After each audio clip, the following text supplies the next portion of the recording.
Hello everyone, मैं आशा करती हूँ आप सभी ठीक होंगे। मैं काजल धामी आप सभी का स्वागत करती हूँ आपके अपने चैनल प्यूपिल टीचर में। सीटेट परीक्षा की तैयारी को ध्यान में रखते हुए मैंने आप लोगों के साथ पर्यावरण अध्ययन, जिसको हम ईवीएस के नाम से जानते हैं, इसके एक स्पेशल सीरीज आप लोगों के साथ शुरू की थी, जिसके अंदर मैं आप लोगों के साथ संपूर्ण एनसीईआरटी यहाँ पे कवर कर रही हूँ, क्लास 3 से लेकर क्लास 5 तक की। और ये जो सीरीज जब मैंने शुरू की थी, इसके अंदर मैंने आप लोगों के जो स्टार्टिंग के पार्ट कराए थे, उसमें मैंने आप लोगों के साथ क्लास 4 की जो हमारी पर्यावरण अध्ययन की किताब है, उसके सभी पार्ट मैंने आपके कवर कर लिए हैं। आप चाहें तो डिस्क्रिप्शन में आपको लिंक मिल जाएगा प्लेलिस्ट का, आप क्लास 4 की ईवीएस को पहले खत्म कर सकते हैं। साथ ही साथ मैंने क्लास 4 की जो ईवीएस की मैराथन क्लास है, जिसके अंदर मैंने टोटल यहाँ पे 27 चैप्टर यहाँ पे कवर किए हैं, आप वो वीडियो भी देख सकते हैं। उससे आपकी क्लास 4 की जो ईवीएस है वो कंप्लीट हो जाएगी।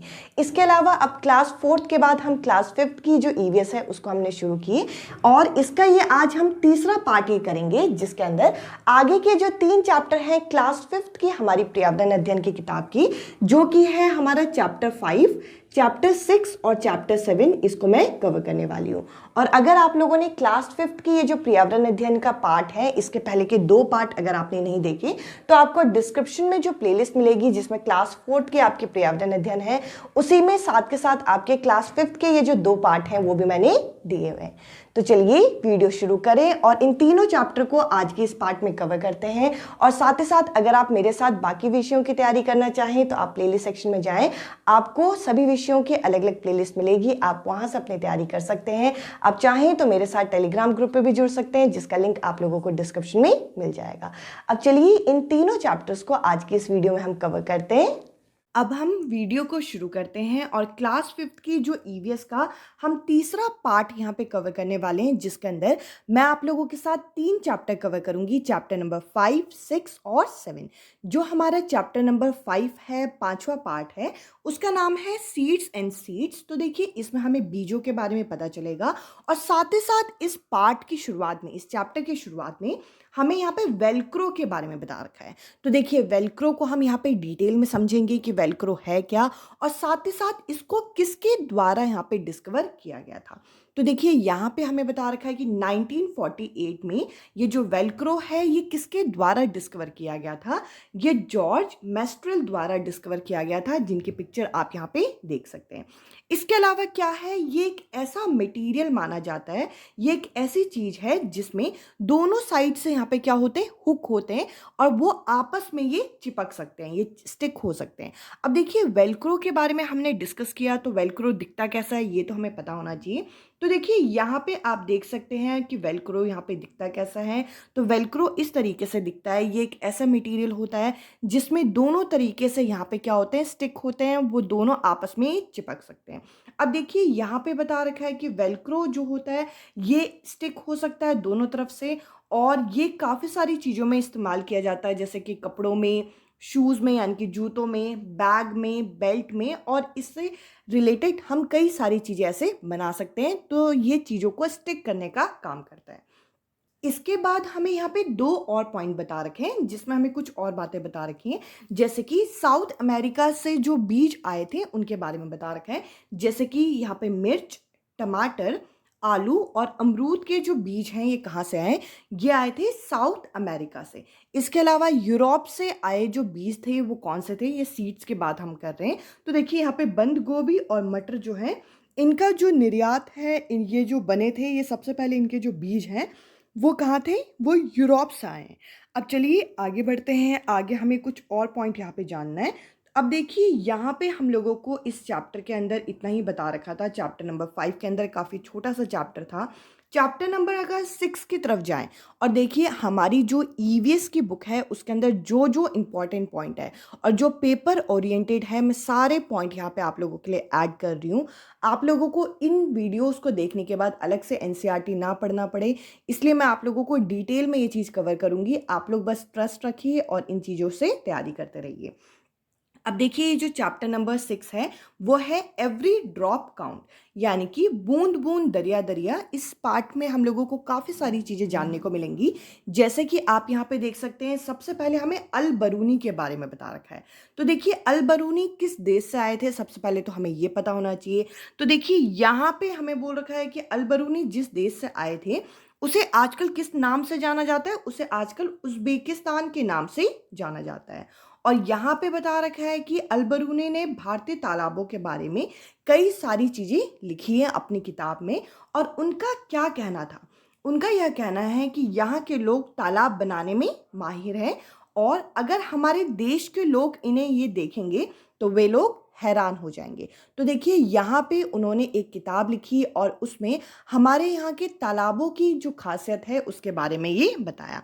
इसके अलावा पेपर में ये पूछा जाता है कि अल बरूनी जिस देश से आए थे उस देश का नाम क्या है, तो उस देश का नाम है उज़्बेकिस्तान। आज के समय में उसे उज़्बेकिस्तान के नाम से जाना जाता है। अब चलिए आगे बढ़ते हैं। अब हमें इसी पार्ट के अंदर, इस चैप्टर के अंदर यहाँ पे राजस्थान के बारे में बता रखा है कि राजस्थान में अगर हम जैसलमेर को छोड़ दें, देखिए यहाँ पे जैसलमेर की फ़ोटो लगा रखी है। राजस्थान में अगर हम जैसलमेर को छोड़ दें तो इसके अलावा जो बाकी जो जगह हैं, बाकी जो इलाके हैं, वहाँ पे साल में आप देख लीजिए कि 10 से 11 दिन ही बारिश होती है। तो देखिए यहाँ पे होता क्या है कि यहाँ की नदियाँ जो होती हैं उनको पानी अच्छे से नहीं मिल पाता और यहाँ पे सूखा ज़्यादा होता है। यहाँ पे हमें क्या बता रखा है कि राजस्थान में अगर हम देखें तो जैसलमेर के अलावा जो बाकी इलाके हैं वो साल में वहाँ पे 10 या 11 दिन ही बारिश होती है, जिसकी वजह से वहाँ के जो नदी तालाब होते हैं वे सूखे रहते हैं। इसके अलावा इस पार्ट में हमें यहाँ पे उत्तराखंड के बारे में भी बता रखा है कि उत्तराखंड में ब्याह कर आई जो दुल्हन होती है, जैसे कि यहाँ आप पिक्चर देख सकते हैं, वहाँ पर क्या होता है कि उत्तराखंड में जो ब्याह कर आई दुल्हन होती है वे करती क्या है कि वे झरने या तालाब में जाकर अपना सर झुकाती है। और इस तरीके से वो क्यों करती है, ये एक तरीके से रिवाज है ताकि वहाँ के जो झरने हैं और वहाँ के जो तालाब हैं वे कभी ना सूखें। अब चलिए आगे बढ़ते हैं। आगे हम लोगों को यहाँ पे इस पार्ट के अंदर यहाँ पे जोधपुर के बारे में बता रखा है। 1986 में जोधपुर और उसके आसपास के इलाकों में सूखा पड़ गया था। तब भूली भटकी बावरियों को एक बार और फिर से याद किया गया और मोहल्ले के आसपास के लोगों ने मिलकर क्या किया, ये जो बावड़ी आप देख रहे हैं, इस तरीके की बावड़ी में से लगभग 200 ट्रक से ज़्यादा कूड़ा निकाला और उन बावड़ियों में फिर से क्या हुआ, पानी भरने लगा और उन्होंने लोगों की प्यास को बुझाना शुरू कर दिया। यहाँ पे हमें बताने की कोशिश कर रहे हैं कि 1986 में जब जोधपुर में सूखा पड़ गया था तो लोगों ने क्या किया कि वहाँ पे जो बावड़ी हुआ करती थी इस तरीके की, इनमें क्या था, कूड़ा भरने की वजह से यहाँ पे पानी नहीं होता था। तो लोगों ने क्या किया, लोगों ने लगभग 200 ट्रक से ज़्यादा यहाँ पे से कूड़ा उठाया, कूड़ा निकाला। तो इनमें जब पानी दोबारा आने लगा तो लोगों को यहाँ पे पानी मिला। तो देखिए यहाँ पे हमें बूंद बूंद दरिया दरिया इस पार्ट का नाम इसलिए रखा हुआ है क्योंकि हमारे लिए हर वाटर की ड्रॉप, हर जो पानी का कतरा है वो बहुत ज़्यादा इम्पॉर्टेंट है। अब चलिए आगे बढ़ते हैं। आगे हम लोगों को यहाँ पे देखिए, इसके अलावा यहाँ पे बता रहे हैं पुनीता एक लड़की है। पुनीता के मोहल्ले में 2 पुराने कुएं हैं और उसकी दादी बताती है कि लगभग यहाँ पे 15 से 20 साल पहले इनमें पानी हुआ करता था, लेकिन अब इनमें पानी नहीं है। हमारी सी टाइप की परीक्षा में ये पहले क्वेश्चन पूछा गया है कि इस स्टोरी को लेके कि जो कुओं में पानी नहीं है उसका क्या कारण हो सकता है और किन वजहों से अब जो कुएं हैं वो सूख रहे हैं। तो देखिए यहाँ पे कुछ वजह आपको बता रखी हैं, इनको मैं डिटेल में यहाँ पे आपके साथ डिस्कस करूँगी। तो पहली वजह तो ये बता रखी है कि कई जगह मोटर लगा के जमीन का पानी निकाला जा रहा है। पहला कारण क्या है कि कुएं जो हैं वो सूख क्यों रहे हैं, क्योंकि बहुत सारी जगह अब मोटर लगा के जमीन का पानी खींचा जा रहा है, इससे पानी का स्तर क्या हो रहा है, कम हो रहा है। इसके अलावा और क्या कारण हो सकते हैं जरा वो भी देख लेते हैं। तालाब जिनमें बारिश का पानी इकट्ठा होता था अब वे नहीं रहे। तो देखिए पुनीता की दादी ये बताती हैं कि पहले के समय में तालाब में पहले पानी इकट्ठा होता था बारिश का, और उसके बाद वही क्या होता था, जमीन से होते हुए कुएं भी इस तरीके से भरे रहते थे। पर अब क्या हो रहा है कि अब यहाँ पे तालाब ही नहीं है जिनमें बारिश का पानी इकट्ठा होगा, तो इस तरीके से कुएं भी सूखते जा रहे हैं। अगला कारण यहाँ पे बता रखा है कि पेड़ों के आसपास और पार्क के आसपास की जो ज़मीन है उसे यहाँ पे पक्के सीमेंट की बना दी गई है। तो इससे क्या हो रहा है, इससे जो बारिश का पानी है वो यहाँ पे मिट्टी के द्वारा नीचे नहीं जा पा रहा।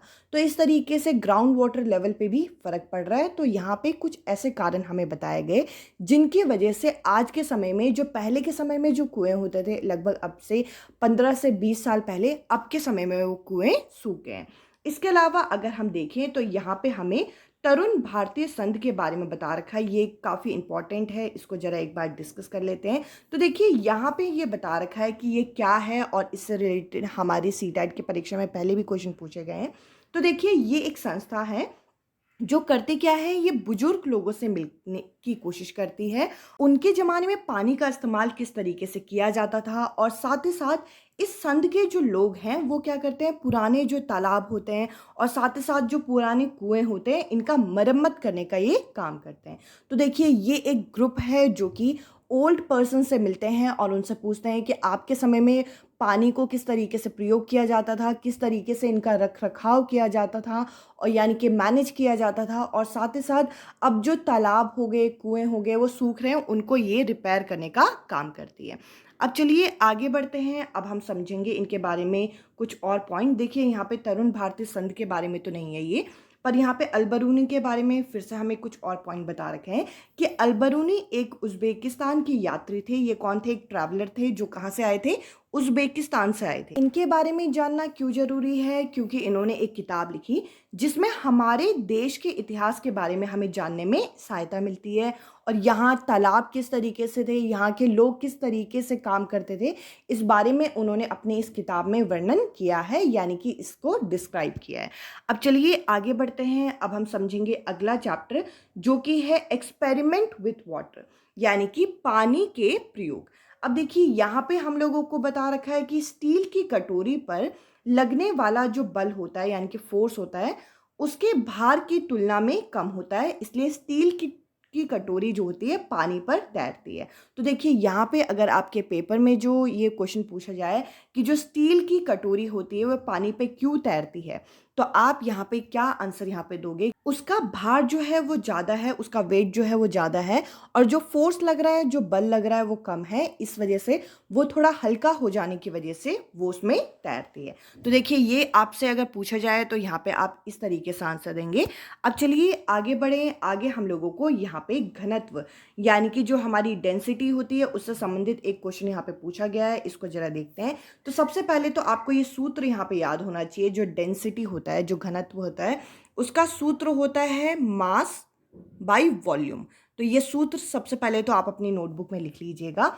और एक यहाँ पे प्रश्न हमें देने की यहाँ पे दिया गया है जिसमें बोल रखा है कि कोई एक वस्तु है जिसकी जो डेंसिटी है, यानी कि घनत्व है, वो कितना है, वो यहाँ पे 5 kg पर लीटर है, और इसका जो वॉल्यूम है, यानी कि यहाँ पे आयतन इसका दे रखा है आपका 10 लीटर।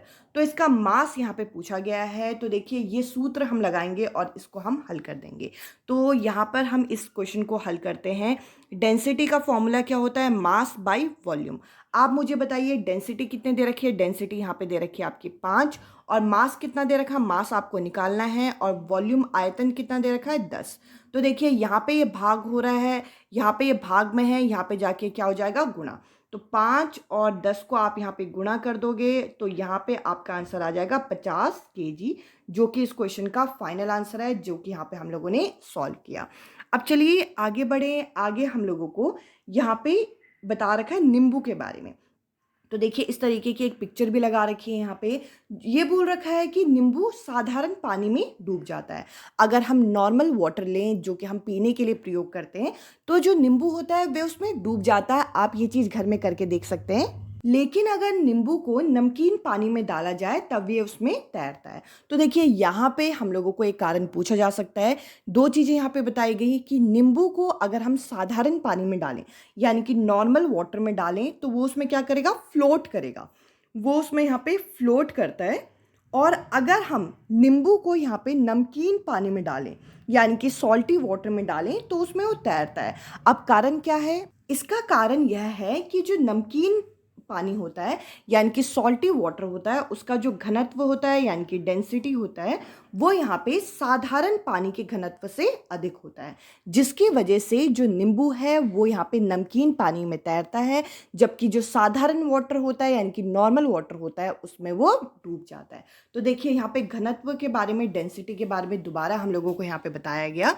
अब हम आगे बढ़ते हैं। अब हमें यहाँ पे मृत सागर यानी कि डेड सी के बारे में, तो देखिए यहाँ पे एक पिक्चर लगाई गई है जिससे हमें ये चीज़ क्लियर हो रही है।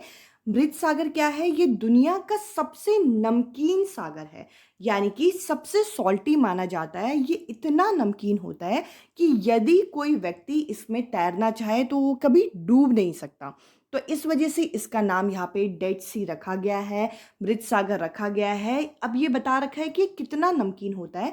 ये इतना नमकीन होता है कि लगभग 1 लीटर पानी में 300 ग्राम नमक जितना ये नमकीन होता है।